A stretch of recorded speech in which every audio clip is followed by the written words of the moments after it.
this first champion select just has almost too many possibilities to talk about. Yeah, some of the really strong picks we've heard a lot, from the players, and a lot of people have been talking about them on Twitter and on Reddit and so on. It's like there are 3 picks it seems that everyone agrees on are super, super strong. Lulu, of course, as a flex pick, top and mid lane. We have Gangplank, the same deal, can go top, can go mid. And then, of course, the Mordekaiser down in the bottom lane. Very snowball-focused champion, but when he gets rolling, he can take over the game completely. Yeah, and what I find so fascinating about that is even though this is a new patch and those champions have been nerfed slightly, China got to play on the 5.16 patch for the LPL Finals, and when IG qualified against QG, they were letting Lulu and Gangplank through to the opponent team on multiple times, and they've been nerfed since then. So even those champions playing on are hard now mode. considered high. We have no idea what's happening. Well, we're going to find out. We've talked about Maud, we've talked about Lulu, Gangplank, we've not even mentioned Fiora or Darius. And ladies and gentlemen, for the game 1 of the 2015 World Championships, we are into picks and bans, and the dunk master Darius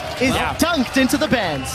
Not really a big surprise. Fiora and Darius, as you just mentioned, are being hyped up quite a lot as well. And we have to remind people, this is the blue side ban for Fnatic, so they might still be able to first pick one of these 3 picks we just mentioned before. Yeah, the Lulu ban makes a lot of sense. Fnatic had a ton of success, as did everyone running that as a flex pick between the mid and the top lane. And that can be a very interesting thing when it comes to red side, blue side now, because red side used to be where you could like target ban a little bit more because you wanted multiple OPs to be open so you can get 2 of them on your side.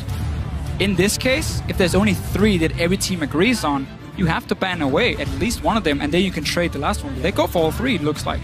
Mordekaiser ban, first of its kind that we will see. Gangplank is still up, gentlemen. There are 2 bans remaining. I wonder if these teams will be looking towards that, as is Kalista. We've not touched on some of the AD carry roles yet either. Really, Vayne is actually banned before Kalista. Kalista has received some nerfs throughout patches now.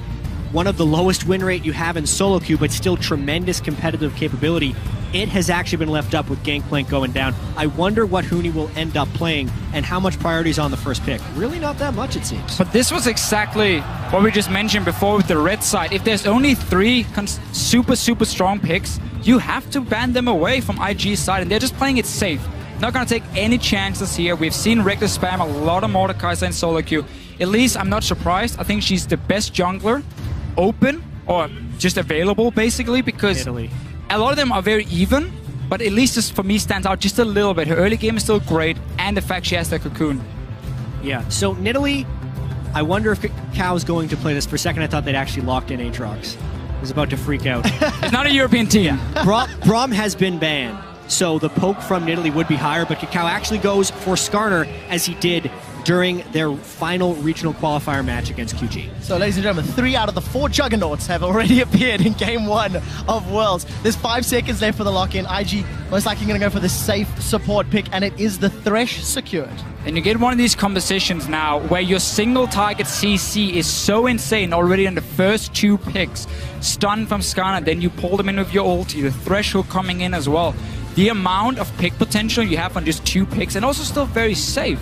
Skarner's gonna do fine dueling in that early game. He doesn't gank that well before level 6. I definitely want to see how Kitties performs. Out of the 67 games in summer, only 3 of them were on Thresh.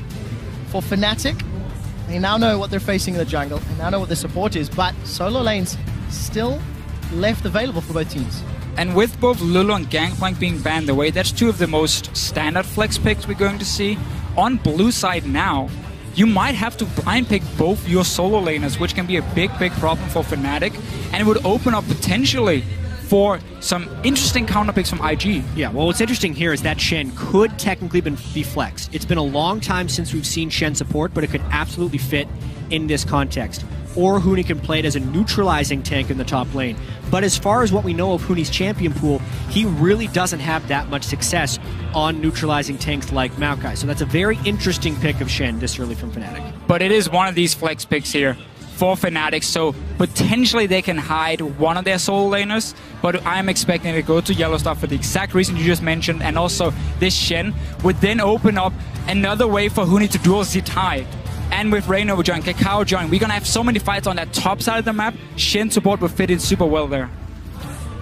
And a lot of opportunity left for IG. I like how long these teams are taking in the pick and ban phase. There are so many different things to be prepared for that they have to switch it up. And we already get to see Riven. Zatai, hello. Rookie could also take it to the mid lane. He could. For IG. But again, you have this conversation with Ashe. Even more single target pick potential. And then you add in a burst bruiser in Riven, even an assassin we can call him. And Skarner again to jump on that one target and simply just burst him down. Fnatic, they're going to look to get a QSS. Not as the first item, but they probably wish they could. Well, Invictus Gaming already with some surprises. And for Fnatic, I'm not seeing a lot of damage yet. They do have 20 seconds. They will be showing both of their solo lanes. And as we mentioned, that Riven could technically flex. If you were in Fnatic's shoes, how do you round this compound? I'd expect a Victor of some kind in here. Azir, Victor. Just a reliable damage mage. We were wondering whether Febiven would be switching over to an assassin playstyle or if he'd stick with the more defensive mages. And it is Azir, not necessarily defensive mage, but a high damage control mage. Yeah, and I think Azir is a little bit safer as a blind pick compared to Victor now that his early game has been nerfed a little bit. You can get onto him and you can duel him very effective. Azir can just, from basically level 1 or level 2, to start pushing his waves. And if he's in a bad matchup, you just push out your lane and you don't look to fight the guy and you farm up to late. So I like that as the blind safe pick for Fnatic, but really being on blue side has been an issue for them because they have to show so many things. Exactly, and with the nerfs to Azir and lower movement speed, as well as the potential rise of assassins, we were wondering how dangerous it would be to pick Azir early, even though Azir can push up the lane here. But Rookie also played Victor in his last 3 competitive games and crushed with it. So it would not be very surprising if he picks Azir. Yeah, that was a funny thing about this 5-16 regionals we saw in LPL, where Victor just got nerfed, the CS just got nerfed, and yet it was Victor who became one of the most impactful champions in the tournament itself. It's still super strong. Early game, yes, is affected, but when it comes to the late game scaling, it is even better than before. Final champion locked in. There we go. Victor, once you eventually get to level 18, it outscales. I'm very interested to see how Skarner and Riven will perform. Team compositions are now rounded out. Jet. Not only do we get to see Riven, we get to see Huni come back onto Hecarim again, something he hasn't touched in a really long time. Support Shen. It's really just a throwback competition for Fnatic. It's like we're on the 5-12 patch again with the champions they're playing. I'm just looking at Fnatic here saying, we know you're going to play around that top side of the map with the Riven. We have Shen support, Elise, strong early game jungler. We have an offensive summoner spell on our top laner. We are ready to take that fight. Whoever wins it might just run away with the game. Both of these teams want to do just that. 2 of the most talked about top laners in the World Championships. You can see the coaches on screen, Daylor and Mafa, getting them teams the last little bit of information as we load up onto the Rift. We are, of course, here in Le Doc Pullman in Paris, France. The audience is cheering on their teams, as are everybody watching at home. I mean, the first pick and ban phase. I love it. We weren't exactly sure what to expect. Maud, Lulu, and GP, gone. I'm actually a little bit surprised because of how dated feeling Fnatic's champions look like. No one was expecting really Hecarim to be a large pick, or Sivir, or support Shen, and they have all of them. Well, you did see the team comps on your screens. Guys, jump onto Twitter and vote for who you feel will be victorious and get that first W on the board. Hashtag FNCWin or hashtag IGWin. Make sure you guys keep your eyes open. Be on the lookout for any pentakills or any Baron steals, because that is going to unlock a little bit of an extra chance to get a legendary or esports-inspired skin. Guys, we do have a very brief pause, and I want to mention this Hecarim point you touched on, Jat. 21 games since Huni has last played that champion. Okay. Admittedly, it's been, what, 2.5 weeks? Yeah, 3 weeks since the very beginning of the summer split. Correct. Been the last However, 24 games total. So. Hecarim was a pick when he was used a lot. They always did really well into melee matchups because you can constantly just sit and spam your Q. And again, when you don't run with the smite, as we saw for a period of time here with Cinderhulk, you have an offensive summoner, you're going to rush the Trinity Force. You are very, very strong in the mid game. And when we have these all-in comps on the top side of the map with the Riven jumping in, with the Skarner going in and trying to pull someone back, Fnatic are going to be ready to fight for it. So I wonder if IG is going to say, you know what, we're not going to fall for that one. We're going to try and play around the Shen instead and have this massive amount of teleport and action in the bottom side where the Thresh and Ashe are there to provide the CC. Yeah, and as far as the early game strengths of these teams go, I do have to point out, Kakao has only played Skarner 2 times. He picked it up after they actually lost to EDG when Clearlove played Skarner against them, and then he played it twice. In those games, he completed a Sightstone right after he upgraded the first part of his Hunter's Machete. So incredibly early on in the game, that would be really a Sightstone rush on Skarner, who already needs to farm until 6. So he's actually playing a very weak early game Skarner style that is pretty much all about defensive wards. That actually gives Fnatic a potential window to aggress on the top side, because Kakao's counter ganks are not that strong to support a Riven who needs a lot of jungle attention. You're 100% going to see Reignover be more active when it comes to ganking in the early game than a pre-level 6 Skarner. Skarner, on the other hand, he often benefits a lot from having lanes that can push, so he can invade into the enemy jungle, contest, of course, a little bit in there. He's dueling pretty well. It's just running to a target pre-level 6 is not very effective. You have to land your E then to connect the stun as well, and that's very difficult for him. So we might see Reignover be very active. We've seen it before, Trevor, in Europe, how Reignover is constantly around Huni in that top lane and try and snowball him, because then eventually Huni would TP to the bottom side, and every single lane is then rolling for Fnatic. It's pretty much Fnatic's style. Guys, I do have an update from production. The players are having a little bit of glare on the screens from the stage lights, so while our technicians are tweaking with those settings, we will just keep chatting a little bit more about the matchup. And for Yellowstar to play Shen, it is a champion he's also only played twice, something that Fnatic were in fact punished with when playing against the likes of Origin and H2K, because Fnatic played so much around their top lane, then all of a sudden their opponent Shen would TP up and Huni would go, oh bugger. This time around, they're now trying to channel some of that power themselves, knowing, of course, that Kakao wants to hold Rookie or Zitai's hand. Yeah, and with Rookie playing Victor, I'm not expecting all the action to be around the middle lane. This is going to be more the farm lane. Just try and push each other out, see who can roam first. Often Azir, when he gets the Nashus, he can really push the lane, but then Victor goes back with his E and just instant clears it. Yeah, and only in general, it's a question of what style we're going to see this game. Fnatic actually adopted a somewhat defensive or passive play style in the first 15 to 20 minutes of games over in the European LCS because they were so dominant. They didn't need to take large amounts of risks in the early game, so therefore they started playing more passive. But we'd expect in the month leading up to Worlds, playing against higher and higher caliber teams, that they would have adopted some more aggression. And we're kind of seeing that reflected in their early picks here. The Hecarim and the Elise are two champions that look for very early plays. Yeah, and once again, Fnatic, when it comes to preparation, we know how much work they put into it. So again, they've been watching all these games here from IG, looking at how they play.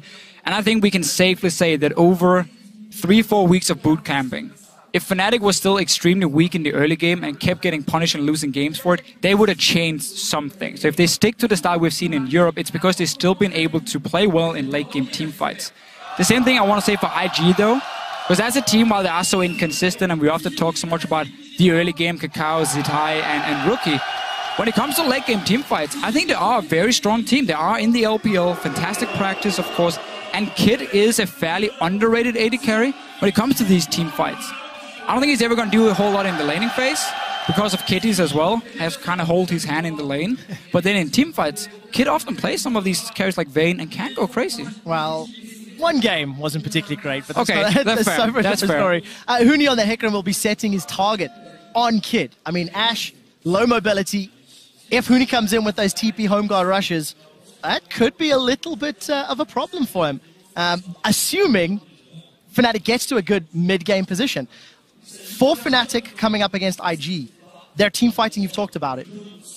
How much will this team composition affect their ability to fight? I absolutely love Fnatic's composition in team fights. Right here, you have fantastic engage on the backline, as you mentioned with the Ashe here, low mobility coming in.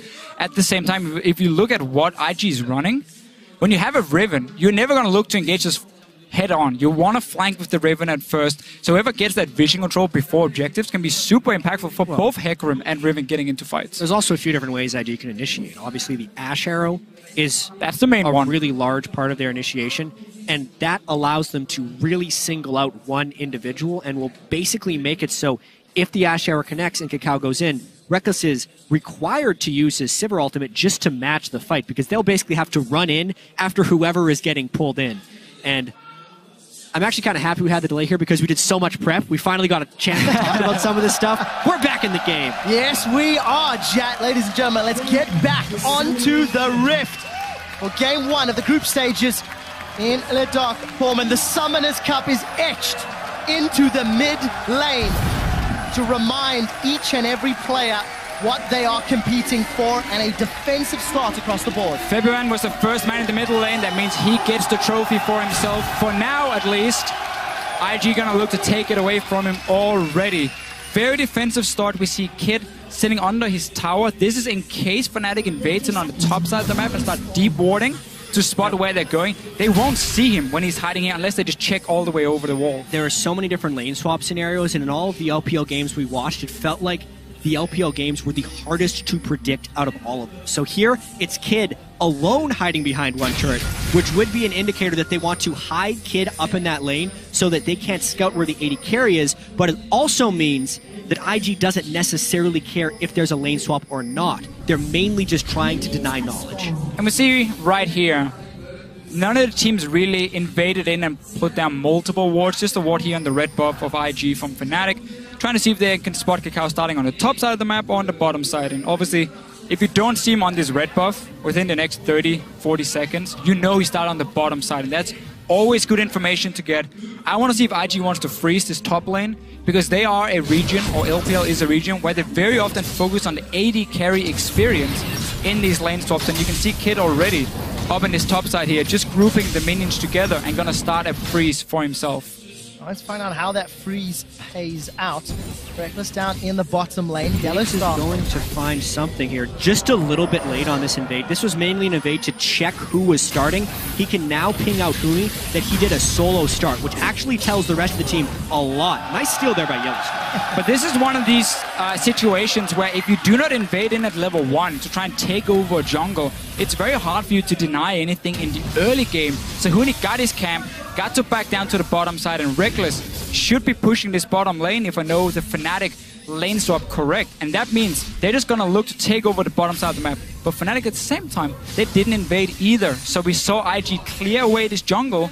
Rainova and Huni can only get a grump for themselves. Everything else is cleared. You can see them holding hands in the bottom half of the jungle.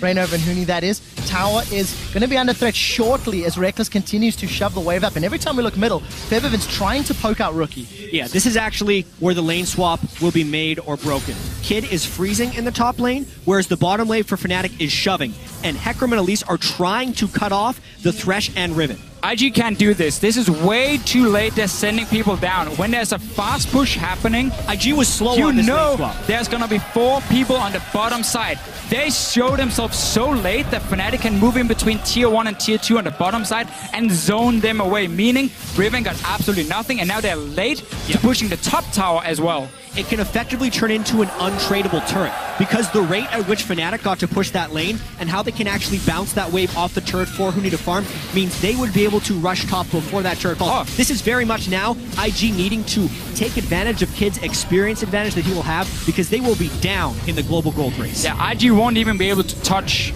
the top lane tower here. Kid is looking to just maybe shove the wave out and then go back and buy for himself, because he has nothing yet. Bot lane tower didn't go down. Bounce mistake properly. Fnatic recall a little bit too early, just got a little bit too eager in getting this lead here.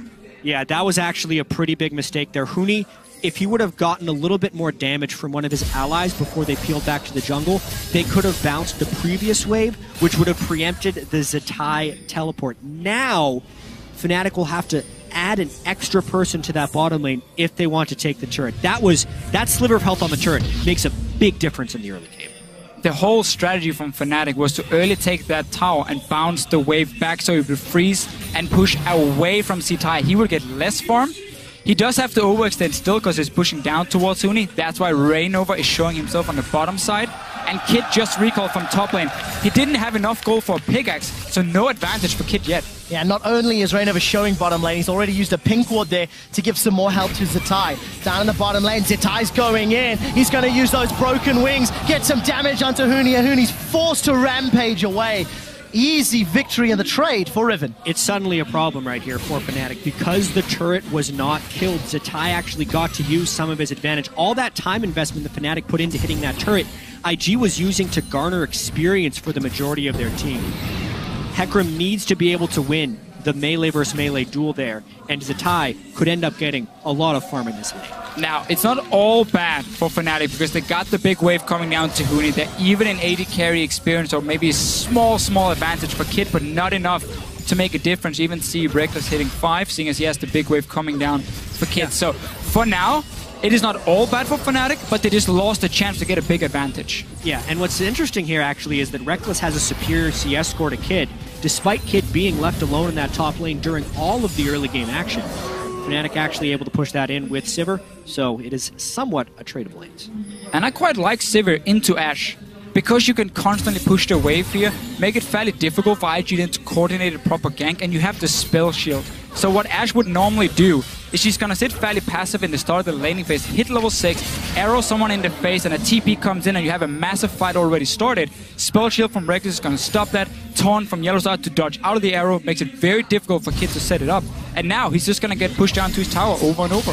Well, take a look at the trinkets already. Febiven swapped over to that sweeping trinket for fairly early on for the mid lane, and we do see Kakao hovering in this bottom lane.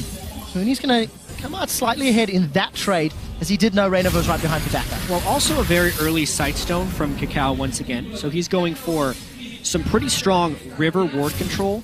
I don't necessarily expect Kakao to get in for some deep wards.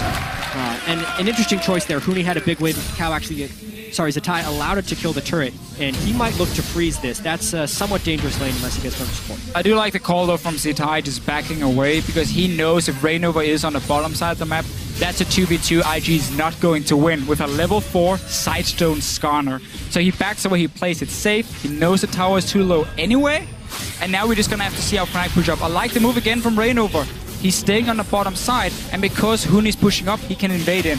Yeah, so this is the early mid-game power of the Elise and the Hecarim kicking in. We go all the way 5 or 6 minutes back to the beginning of this lane swap.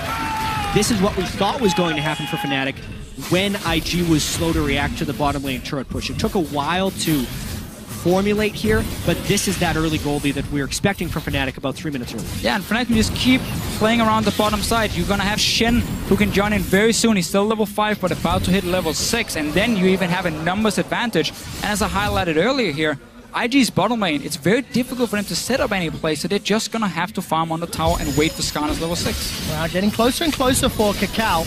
Kid as well as Reckless hit their respective ultimates, but with Kid having that early boots, he's 500 gold behind Reckless. So Reckless has got enough for that BF sword. Is in fact starting to back Yellowstar. No Stand United completed just yet. And Fnatic got to push the bot lane wave close to the tower. So now it starts pushing back. One of the minions will die to the tower itself, and Zatai is going to build up a pretty large wave that Huni has to make sure he gets, because you cannot afford to fall behind in this matchup. Even see Huni. Early frozen heart he's aiming towards, because he knows the all-in from Riven is what he needs to respect. Yeah. That one little longsword got lost somewhere along the way, but you definitely looking like he's doing a frozen heart rush with a tiny little bit of offense early. Not losing there, or not securing the tower early on may have changed the decision-making as far as Huni is concerned. He has once again gone to that bottom lane to Fisher, looking to catch that wave. And we catch a glimpse back in this middle lane. Febiven and Rookie, we've not seen them trading too often, but even on CS, Rookie's gone for a second upgrade on that Hex tech, while Febiven's about to back and spend. A lot of the jungle pressure has been about creating space for Huni in this bottom lane with the deep wards from Reignover inside the jungle of IG. So it's kind of expected that the Azir and the Victor would just be trading farm in the mid lane. Keep in mind, this is the nerfed Victor from generally the last time we saw him in most competitive play, aside from the regional qualifiers, which China played on 5.16. So he's not getting as much early mana from that tier 2 upgrade on Victor, and will have to be a little bit more conservative with the way he shoves the wave. And exactly that is a fairly big key in this matchup, because Azir with Nash's first can just keep shoving the wave without using a whole lot of mana himself. You can try and starve the Victor simply, because if he goes back to base at the wrong time, Azir is so effective as well at pushing down the tower, and that's how Fnatic can keep trying to snowball this tower advantage they already built up with the first one, and in fact none of their towers took any damage. Yellowstar's in trouble. He's already taunted and needs to flash over the wall. Zetai's hungry for blood. He's come forward as well. Use those broken wings over. 3 members of IG are nearby. Caught a glimpse of Reignover, and gents, he's actually gone Runeglaive Elise That's a little different for Fnatic when Reignover is traditionally one of their primary tanks. It's something Reignover did in the first game he played Elise against Origin in the finals. It's a squishier build, but this time they actually have a tank in the top lane, so I can see him more getting away with it. The longer Fnatic can hold these lanes, the better. That entire invade by Yellowstar, while it did burn his flash, gave Huni a large amount of free time in the bottom lane, whereas Zatai has not been able to farm. So that farm discrepancy amongst top laners is only going to grow as long as these lanes maintain their current form. And obviously, Zatai here saying, I can't do anything on the bottom side of the map. The wave is going to be at his tower. I'm going to try and make a play. But Kid and Kitties are not ready to give up this top lane to him and try and swap the lanes around because Fnatic can fast push him so effectively. So he's just going to return to the bottom side. We're going to have exactly the same situation. Skarner is level 6 though, even level 7 for Kakao. So now the ganks can start happening. And he's going in on Rookie! Oh, Rookie's going to flash the cocoon! Summon a spell blown at the cost of Reignover's flash. Yeah, even so, Rookie still has cleanse, even if the cocoon would have landed. The shuffle that Fevaben pulled from the mid lane there wasn't quite as clean as he would have liked, but they still do burn one summoner spell. I would like to see Fnatic, though, start using this Shen. Make some plays with Huni. He's fairly strong already. He has some armor if he wants to tower dive. And whenever Riven is stuck on the tower here, you can set up a 3v1. You just need to know where Skarner is on the map.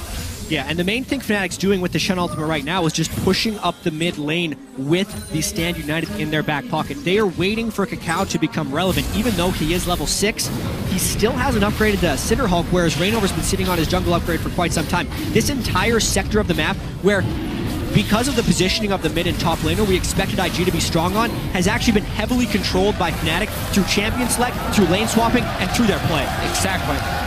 And that allows them to get the first dragon, extending their gold lead to 1,600. All of that free time for Huni is just money in the bank. And we did continue to see Fevaben pushing down that mid-outer turret. It's been chunked lower and lower every time Rookie backs. And things are not looking to get much better for IG right now because Kid has been forced to go back at some very poor timings for himself. He had got a pickaxe and then a bit of crit the last time. Again, there's no BF sword for him. He's not hitting really a point where he's going to be very strong compared to Reckless, who's building just to fast push waves with early attack speed. Huni's going to continue doing the same. Frozen Heart is completed. They're basically waiting for Kakao to pull the trick in one of the lanes. But it's going to be very difficult for him because he doesn't know where Reignover is on Elise, and he doesn't know if the Shen ulti can just come down instantly and stop this gank from happening. I did see the IG ward near the Gromp of Fnatic spotting out Reignover's Elise for the time being. A little bit of information to work with, and look at the bottom lane. Zatai pushing up the tower heavily, but Reignover's focus is on the top half of the map. Yeah, and Zatai's actually taking some pretty heavy risks right now to be pushed up this far because that quadrant of the jungle that Huni has behind him is completely empty as far as IG is concerned. They're looking to make a risky play because IG has kind of lost control of a lot of this. The Vision War is being won by Fnatic, and therefore they're moving down blind, essentially, to where they want to go. Fnatic preempting the other side! He is on the hunt down the cocoon! Kitties is caught, and he's killed by Reignover! First blood to the Europeans, Fnatic! Fnatic had the pressure on the top side of the map. They push in the tower, and IG once again returned from base to that top side with Kid and Kitties, and there was nothing they could do. Fnatic has the map control, and then you can go for these plays. Not only was it a good play, it was a smart play by Fnatic right there. The play that IG was hoping to set up was essentially the same. They were hoping a 3 or 4 man dive onto the near empty lane, but they didn't have the vision control. Fnatic did. So they made a smart, safe, well-executed play, get first blood, and now a 3,000 gold lead. And it is so key for Fnatic that they managed to make a play on the Shen lane itself. So there's still an ulti ready for Yellowstar, which is stopping the aggression from IG. We see it here. Kitties and Kid return from lane and quickly realize our tower is gone. We're now caught in the middle, and 4 members show up. Nothing they can do once they overextend. Poor call from IG. They get punished. And as I said, Yellowstar still has his ulti ready. Where's Skarner going to go? One unfortunate thing there for Huni is that he did not get a kill nor an assist in that, despite using his teleport. Obviously, Zatai also burned teleport amongst the chaos, and if anything, I expect IG to maybe try and find their fight around the next dragon. A few minutes away. Fnatic has so much vision control. Sight ward for both Reignover and Yellowstar doing a lot of work. Deep vision thanks to their first blood earlier. And Reignover a little bit tankier, got that giant spell completed. We did see a BF sword picked up for Kid, but Fnatic cool, calm, and collected, slowly, you know, increasing their lead and increasing their advantage. Oh, gentlemen, Yellow Star, he fancies some nice. blood, and he's found Kitties, knocks him into Reckless's hands, and Feathervin will take the second kill. And this is where things just go downhill as a support. You have no flash, but you're trying to get vision control back on the map, and then you get caught out. You're dead. Your tower now is taking damage. And Fnatic wants more out of this. They're trying to just snowball this game out of control. They knew the flash was down on Kitties, so they got the repeat gank. Because they killed Kitties, they also get pink ward control inside the jungle of IG and are looking to push down that low mid lane turret. If Fnatic can get the kills, 3 outer turrets to 0, as well as a move on the second dragon, it would be huge. Well, take a look at Huni. He's been caught by the crystal arrow. Here comes Kakao. Get over here, he screams. Stand United used to keep Huni alive. Tower is secured in the mid lane as Reckless gets that killing blow. Defensive peel from Fnatic. They're running away. That onslaught of shadows needed to get Huni away. We do see the Sun Disc thrown down for defense, and Feathervin will be able to get out. That was close, but they got the tower. Yeah, they got the turret. Huni was trying to make a poke play, and because they'd saved the stand United and Huni had gone for Frozen Heart for a tankier Hecarim, he was able to escape. So much burned by IG there. The Flash and the Skarner ultimate being burned in that engagement, as well as Ash Arrow, really hurts IG's ability to fight back now. 3 charges to 0 is not something that is often recovered. I just have to really highlight how valuable this Shen pickup is for Yellow Star as a support against what IG had built. We kept highlighting how much single target CC they had to catch out one guy, and Yellow Star could stop that. And now we see once Kakao gets onto a champion, Yellow Star is there anyway to help, Huni gets out, and more important for Fnatic, all they were waiting for the last 5-6 minutes was just these outer turrets to die. They kept having to push in every single lane. Once the towers went down, now we see them contest all the vision in the jungle, and soon there's no jungle left for Kakao to farm. It's going to belong to Fnatic. So Fnatic stamping authority in game 1 of groups, that 4,000 gold lead thanks to exquisite lane pressure. 30 seconds to Dragon. Chat, you'd mentioned IG may want to fight around it, but they're quite far down if they want to think about it. Yeah, they lost their summoner flash on Kakao. Their ultimates will be back around the right time, but they just strictly don't have the vision control. They have lost so much map pressure to how well Fnatic has played these lanes and how timely Fnatic's ganks have been. As soon as IG looks towards this dragon, Fnatic is hoping to get more picks and a larger snowball. Kakao needs some help.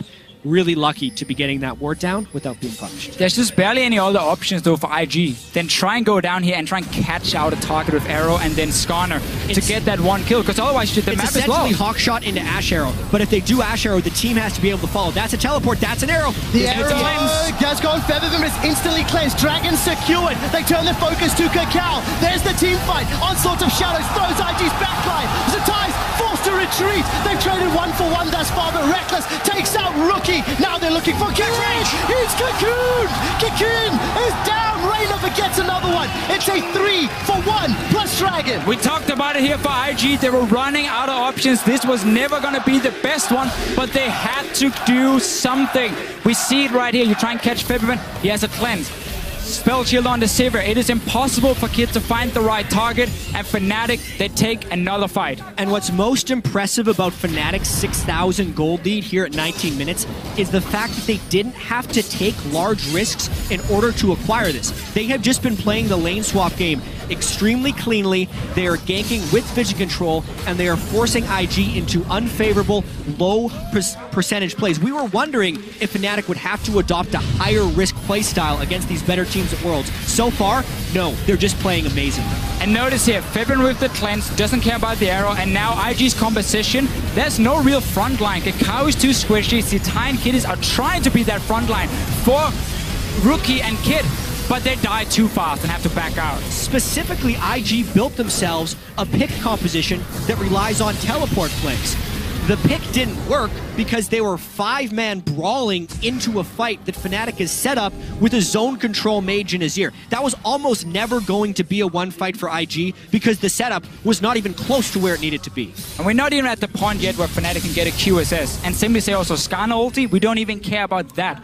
on our carries, because right now for Fnatic, they can split up in 1-3-1 setups. You normally don't want to do that against an Ashe because she can just arrow out of vision, catch one guy, and then break this split push.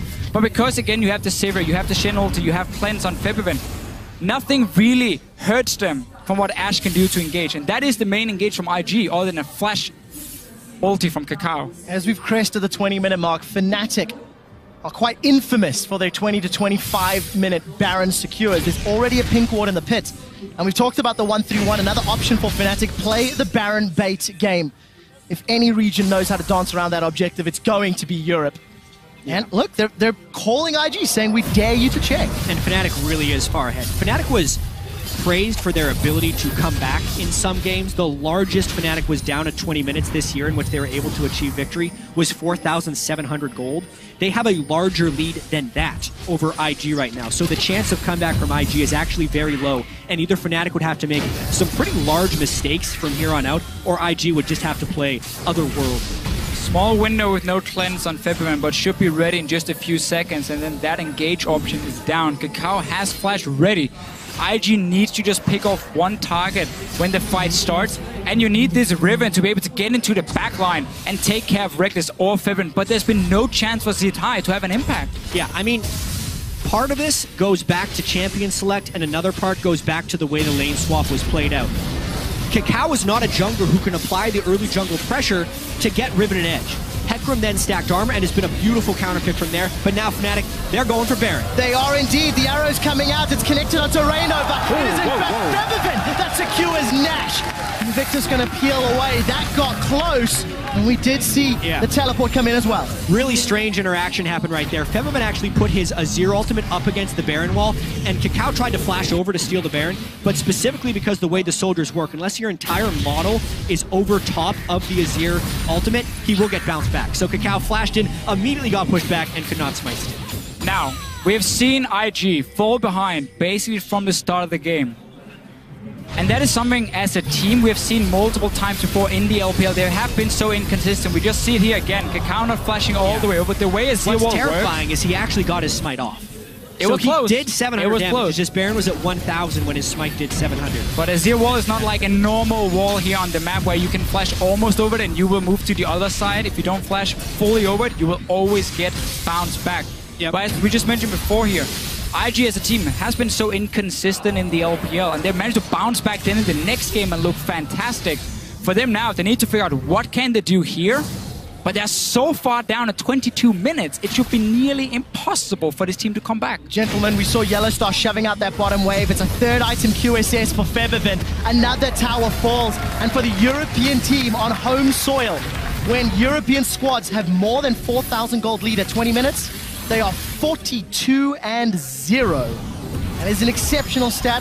When you've generated an exceptional lead, another tower is going to crumble under the might of Fnatic. And this is precisely what Fnatic is getting out of this Baron. They're getting the second-tier turrets in almost every wave. The gold difference from before they take this Baron to when the Baron goes out is going to be massive. And when you can see the support pushing because of Baron now. And Stand United, he just wants to be part of this. He just wants to be important as well. He's getting the wave going. Hootie's coming in on the backside. These are indefensible outer turrets for IG. Yeah, and of course the right call from Fnatic. No teleport for Huni, so you needed someone else to take in the wave with you. It is going to be Yellowstar. No ban of command yet, slacking a little bit on that one. If it comes in later, then there's nothing IG can do to wave clear as well. The question marks around which IG would show up are coming to light, and the question marks about just how good are Fnatic on the international. How good are they after their boot camp? They're showing pretty good. It's one game, but this game isn't even close. Like, Fnatic is absolutely demolishing IG right here. We obviously can't make any conclusions off the first game at Worlds when it's going to be a month-long tournament. Wait, Fnatic didn't win Worlds yet? Yeah, it's over. Congratulations. Even so, this early game, this mid game, the way Fnatic is playing, well controlled with so much pressure in front of the home crowd, is all very good. I think we really can just praise Fnatic for the pick and ban phase. It looked a little bit worrisome on the blue side here. They didn't really have anything where we felt they could see any of the soul lanes from IG, but just the fact they have this Sivir pick into the Ashe that completely nullifies what Kid can do with his arrow and just push him in early. The Hecarim, the melee matchup who can go Frozen Heart as well, and then Shen's support against the team that relies so much on what their top laner can do 1v1. It's just a very smart pick and ban phase for Fnatic, and they're getting rewarded for it. One thing we did discuss about top lane being a more influential role, and the patch in general, was that it was going to be a little bit more swingy, more snowbally, because a lot of this game is about gaining a quick advantage and then trying to win within 20 minutes. In this case, Fnatic has accumulated an 11,000 gold lead only 25 minutes in, but that's in part because some of those matchups were so swingy, and instead of having, for IG's sake, a top lane tank to fall back on and create some stronger team fights, they've fallen behind on Riven, which is one of the most devastating things to have happened. And you're falling behind on an Ashe. Your damage is not anything to write home about, and if you cannot pick off targets, your value really goes down. She's a fantastic snowball pick. Don't like her that much once she starts falling behind. But really for IG, in this situation, and what we're probably going to see for the rest of Worlds, is that the current meta is very snowball focused.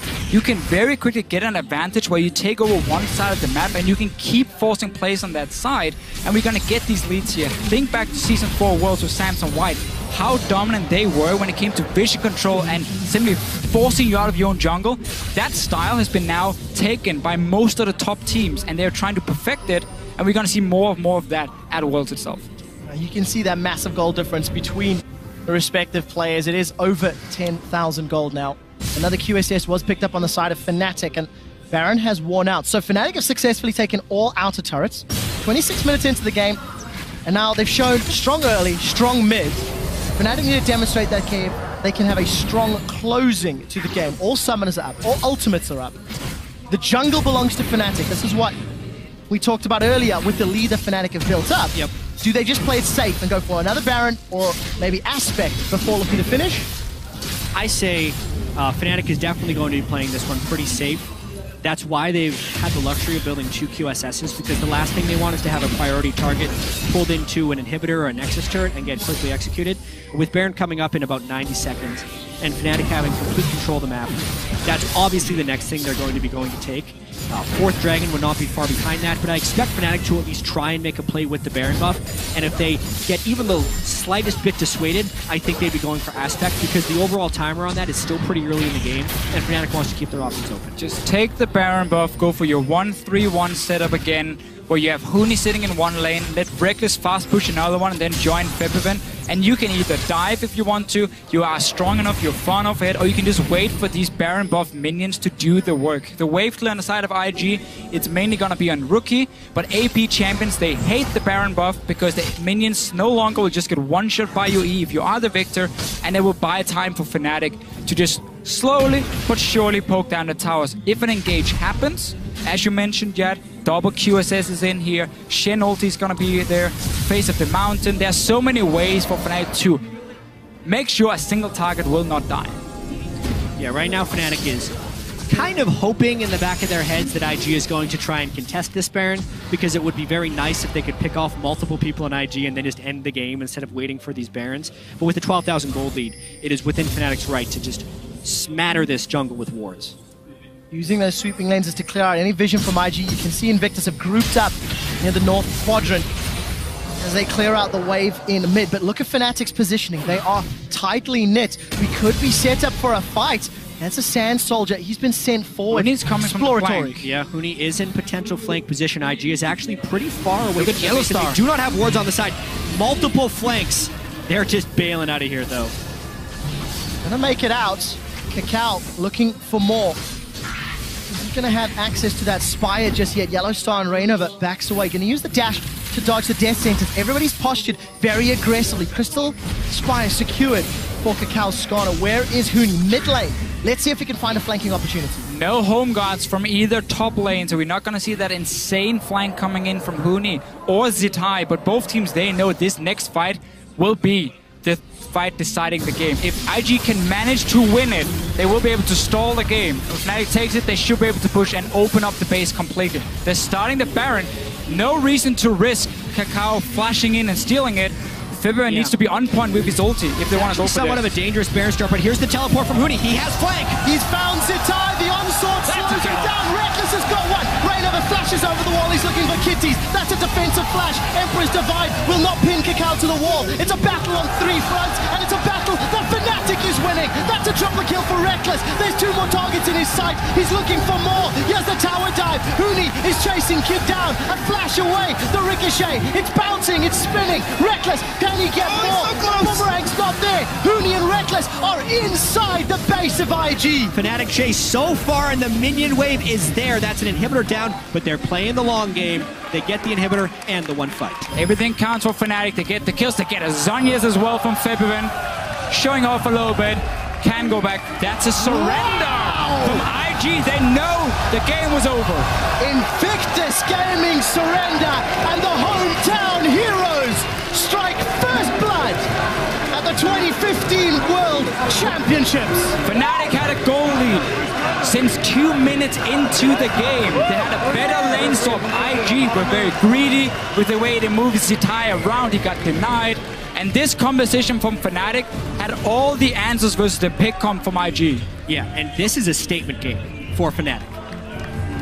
They made it to 5 games against SK Telecom and MSI. They went undefeated in the regular season, but then they dropped 2 games to Origin in their finals. And a lot of people are wondering how they would be able to stand up to these expectations.